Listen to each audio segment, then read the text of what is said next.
Hello everyone.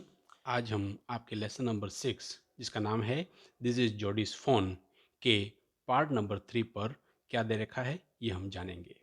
यहाँ पर part number 3 में स्टार्ट में क्या होता है देखिए। सीधे उसके सामने की हलचल ने उसे विस्मित कर दिया। मतलब यहाँ पर जोडी जो था वह उस बच्चे को ढूंढने में लगा हुआ है और वहाँ पर क्या घटनाएं होती हैं जिससे वह पीछे की ओर लुढ़क गया। वृक्ष शावक ने अपना चेहरा उठाया। इसने अपना सिर चौड़ी विस्मित कर देने वाली गति में घुमाया और अपनी द्रवित आंखों की घूरने से जोड़ी को सिहरा दिया। अर्थात यहाँ पर जोड़ी जो है उस बच्चे को देख लेता है और उसके सामने क्या हरकतें करता है यह यहाँ पर बताया गया है। यह कांप रहा, विश्वास नहीं कर सका। वह बुदबुदाया और इसने उठने का दौड़ जाने का कोई प्रयत्न नहीं किया। जोडी आगे बढ़ने का स्वयं पर विश्वास नहीं कर सका। वह बुदबुदाता हुआ कहता है, यह मैं हूं, this is me, it is me. मृग शावक ने अपनी नाक उठाई। उसे सूंघते हुए उसने एक हाथ बाहर पहुंचाया और उसकी मुलायम गर्दन पर रख दिया। इस स्पर्श ने जोड़ी को अत्यधिक प्रसन्न कर दिया। बहुत खुश हो गया वो जोड़ी जो था, उसने जैसे ही उस पर हाथ रखा वह खुश हो जाता है। वह खुश होकर के अधिक प्रसन्न हो गया। वह जोड़ी अपने चारों अपने हाथ और पैर का प्रयोग करते हुए आगे बढ़ा जब तक कि वह इसके समीप बगल में न आ गया था। उसने अपनी बाहें इसके शरीर के चारों ओर डाल दी। जैसे ही उसने ऐसा किया, एक हल्की सी सिहरन उसके ऊपर से गुजरी, किंतु यह हिला नहीं। उसने इसकी बगलें इतनी सहजता से सहलाई जैसे कि मृग शावक जो है एक चीनी मिट्टी का हिरण हो। वह उसे तोड़ सकता था ऐसा उसे लगा। और इसकी त्वचा बहुत कोमल थी। यह बहुत चिकना व चमकदार और स्वच्छ था और इसमें घास की मधुर गंध आ रही थी। जैसे उसने छुआ, उसको उसकी गंध आती है। वह धीरे से उठा और मृग शावक को जमीन से ऊपर उठाया। इसकी टांगें लंगड़ाहट के कारण झूल रही थी। वे आश्चर्यजनक रूप से बहुत ही लंबी थी और उसे मृग शावक को अपनी बाह के नीचे इतना ऊंचा उठाना पड़ा जितना संभव था। उसे आशंका थी कि यह अपनी माँ की गंध को सूंघकर तथा उस दृश्य को देखकर टांग मार सकता था, तो उसने या फिर मिमिया सकता था। वह साफ जगह के किनारे किनारे चला और झुरमुटों के बीच अपना रास्ता बनाया। अपने बोझ को लिए हुए जोड़ी जो है लड़कर गुजरना कठिन लग रहा था। वृक्ष शावक की टांगे झाड़ियों में फंस गई और वह अपनी स्वयं की टांग को भी स्वतंत्रता से नहीं उठा सका। उसने अपने चेहरे को उस अंगूर की लताओं से बचाने का प्रयास किया। इसका सिर उसके लंबे कदमों के कारण झूल रहा था।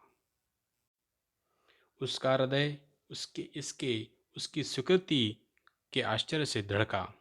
वह पगडंडी पर पहुंचा और इतना तेज चला जितना कि चल सकता था, जब तक कि वह घर जाने वाली सड़क के कटान तक नहीं आ गया।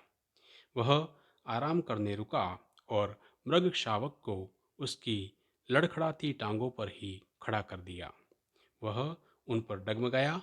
इसने उसकी ओर देखा और मिमियाया। उसने मंत्रमुग्ध होकर कहा, मैं अपनी सांस सामान्य होने के बाद तुम्हें उठा लूंगा। उसे अपने पिता की याद आई कि एक मृग का शावक जो होता है पीछे पीछे चलेगा यदि इसे एक बार तुमने गोदी में उठाया होगा तो। उसने धीरे धीरे चलना शुरू किया। मृग शावक पीछे से उसे देखने लगा। वह इसके पास वापस आया और इसे सहलाता है और पुनः चलने लगा। उसने कुछ डगमगाते हुए कदम उसकी ओर उठाए और फिर दयनीयता से चिल्लाता है। यह इसके पीछे पीछे चलने का इच्छुक था। यह उससे संबंधित था। यह उसका अपना था। वह खुशी के मारे कुछ स्पष्ट सोच पाने में असमर्थ था। वह इसे पुचकारना चाहता था। वह दौड़ना और उछल कूद करना चाहता था। वह उसके पास तक आने को बुलाना चाहता था। उसने इसे भयभीत करने का नहीं सोचा।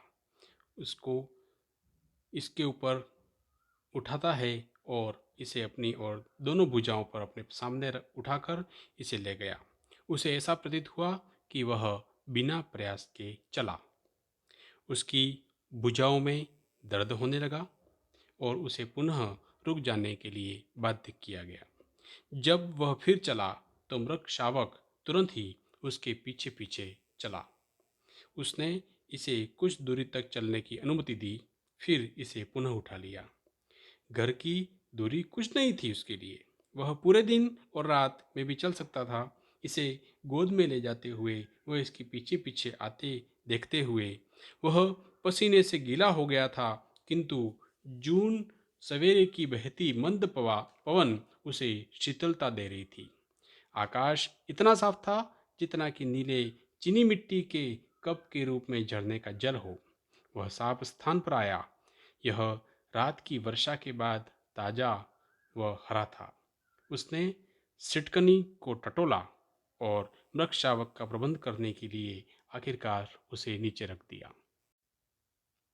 फिर उसे विचार आया कि वह चलकर घर के अंदर मृग शावक को अपने पीछे पीछे चलाकर ले जाते हुए पैनी के कक्ष में ले जाएगा, किंतु मृग शावक सीढ़ी पर चढ़ने का अनिच्छुक था। उसने इसे पुनः उठा लिया और अपने पिता के पास ले गया। पेनी आंखें बंद करके वहां पर लेटा हुआ था। जोडी बोला, पापा देखो। पेनी ने अपना सिर घुमाया। जोडी उसके पास खड़ा था और मृग शावक उसके बगल में चिपकाए हुए कसकर खड़ा था।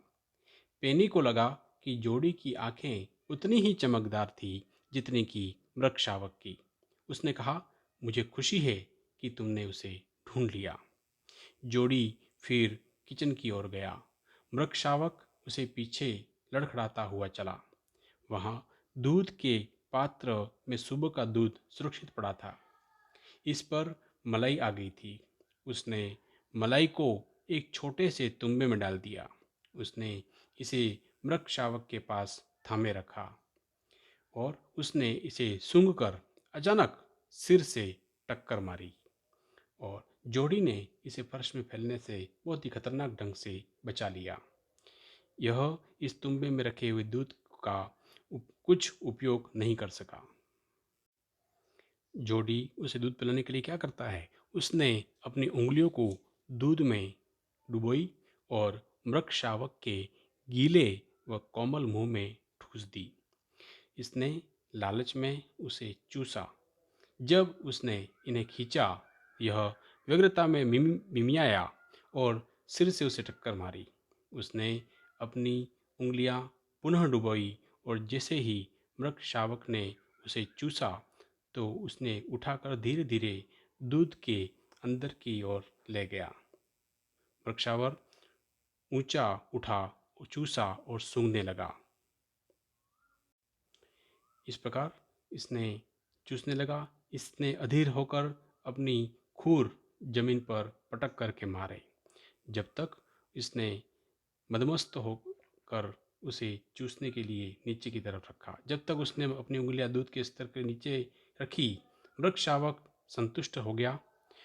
इसने मदमस्त होकर अपनी आंखें बंद कर ली। इसने जीव को अपने हाथ पर महसूस करना काफ़ी आनंददायी लगा। इसकी छोटी पूंछ आगे पीछे हिल रही थी।